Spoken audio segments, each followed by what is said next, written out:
This first picture is called the chin tuck. So this is actually an exercise that I really don't like the term chin tuck because I think it's sort of an old-fashioned term that I feel like has not been taught correctly for many, many years. So typically, somebody might have learned a chin tuck in therapy at some point, and they're sort of taught to like push your chin back, right? And I don't think that's the right cueing or the right thinking of how to use the right muscles, because this sort of just kind of jams my neck and kind of puts a lot of compression on my neck. I want you to think of it more as a lengthening of the spine or a lengthening of the neck. So a ponytail is always a good cueing thing. If I pull my ponytail up behind my head, it sort of gives me a cue to kind of lengthen my neck. So instead of thinking, so the idea is, so if you see, if I'm just here, if I'm kind of down here like this, and I think, pull my chin back, if you do it like that, try it. Be slouched a little bit and pull your chin back. It's sort of uncomfortable on your neck. But if I think, okay, lengthen my neck, then my chin kind of naturally goes down and back.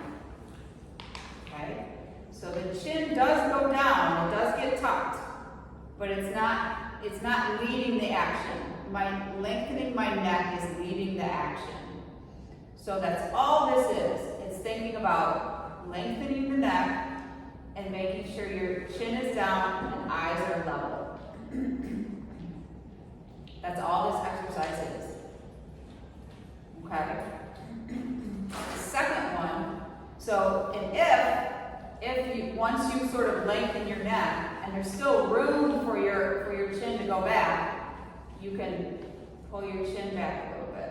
Then it doesn't feel like a crunch on my neck. It's just sort of stretching the muscles in the back of my upper cervical muscles, they're called. So pulling the chin back is okay, as long as I've lengthened the neck first. Lengthen, and then if I put my finger here, I can pull back a tiny bit.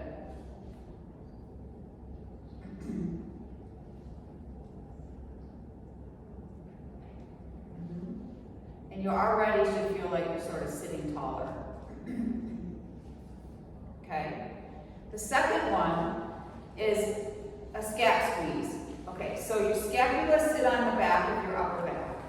And typically when I tell people, it's another very misunderstood exercise. A lot of people will do something like this. Okay, they'll pull the elbows back and they think they're doing a scap squeeze.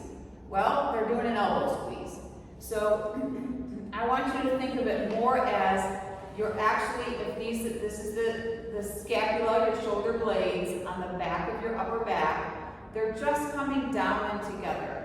So these are very subtle movements, very subtle actions. So what it's going to look like, the pictures almost don't even look different, you can hardly tell.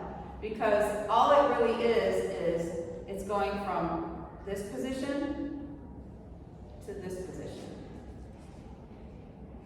So if I turn, it's like going from here to here. Okay? So try that a few times. So your hands can be on your thighs, and all you're doing is trying to bring your shoulder blades together closer to your spine. So my elbows aren't really moving, just my shoulder blades are moving together.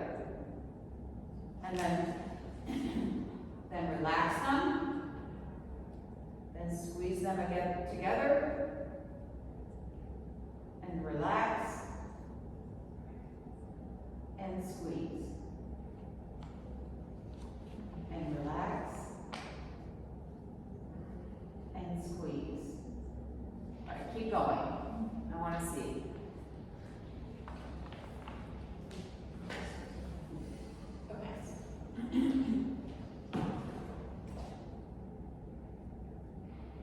Good. Good.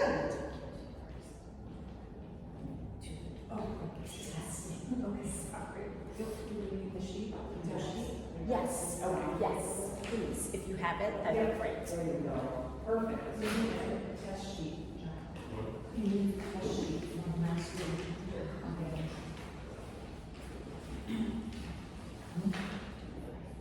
But you sit forward in the chair a little bit so I can see you this. Yep. Now squeeze. But don't lean back on the chair. There you go.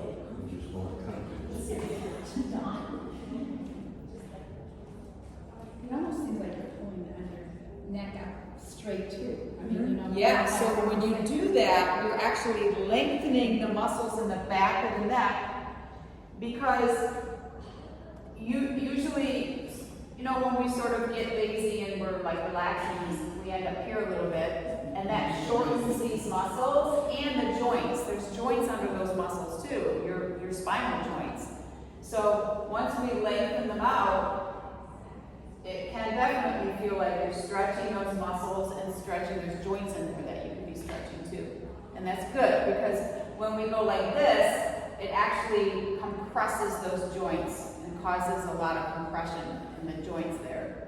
So that's another reason why to think about lengthening. It makes the space in your neck much more available for nerves and blood vessels and all of that. Okay, so the next one.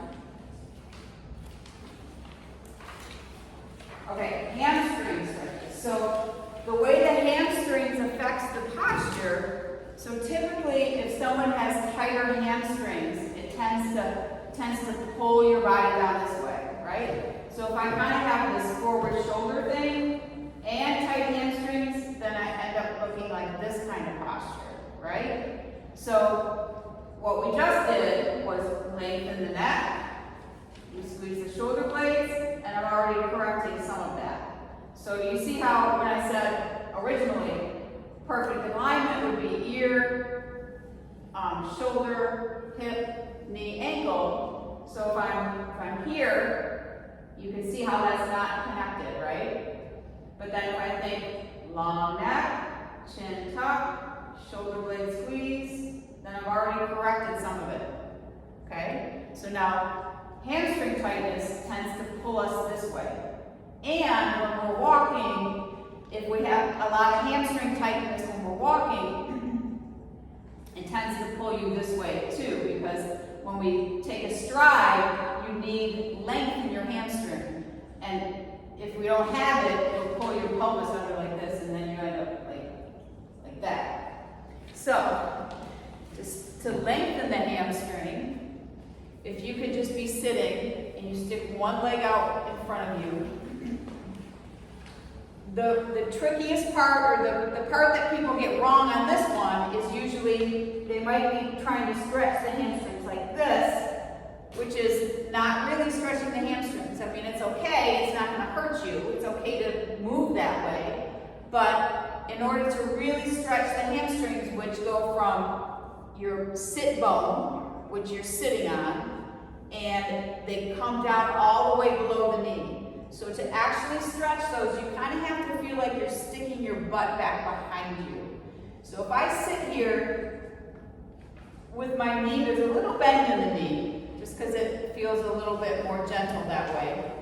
If I really stick my butt back, I'm already getting quite a strong hamstring stretch that way. And then if I want to get a stronger hamstring stretch, I can come forward a little bit.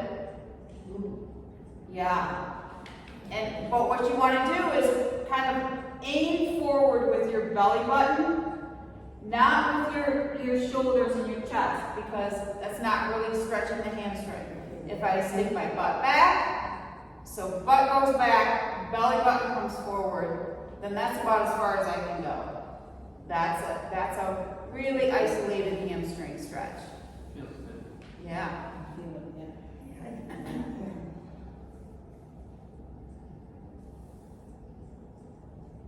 Okay, now when we're talking about stretching muscles, you wanna hold a 15-20 seconds.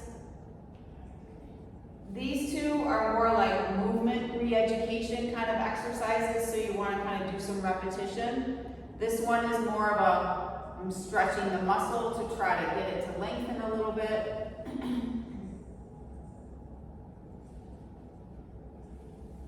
let's try the other one. Okay, so sit up tall, butt goes back, belly button comes forward, and you should feel it all down the upper thigh, the back of the upper thigh. Does everybody feel it in that spot? Yep. Yeah, it's uncomfortable. If you are getting it right, it's uncomfortable. I don't feel much. You don't feel yours? You look a little bit here. Kind of put your feet flat again like this. Come nice and tall. Now slide the foot out. Now come forward with your belly button. There we go. There you go. So it really needs to feel like you're pushing your butt back behind you. You feel it a little bit now? Good. All right, what's the next one? Got it. Okay, pelvic tilting. Okay, so this is kind of an awareness exercise. So it's kind of another one you need to be up against the wall. So if you put your back up against the wall, like we did when we did the wall offs, your feet are going to come away from the wall, arms are here, and all we're doing is kind of like allowing your back to arch and then flattening your back. You're kind of learning where your pelvis is, okay? And doing a little bit of motion with your lower back. Because when we're standing, we're talking about that posture, if we're too far here or too far here, then that's going to kind of throw off our line, our plumb line that we're talking about. So this is just kind of, some people are more naturally rounded, some people are more naturally curved this way, and just by being on the wall, you're just getting a little bit of range of motion in that low back and getting a little bit of awareness of where your pelvis is. So we can kind of spread out up against the wall and practice that one. There's room for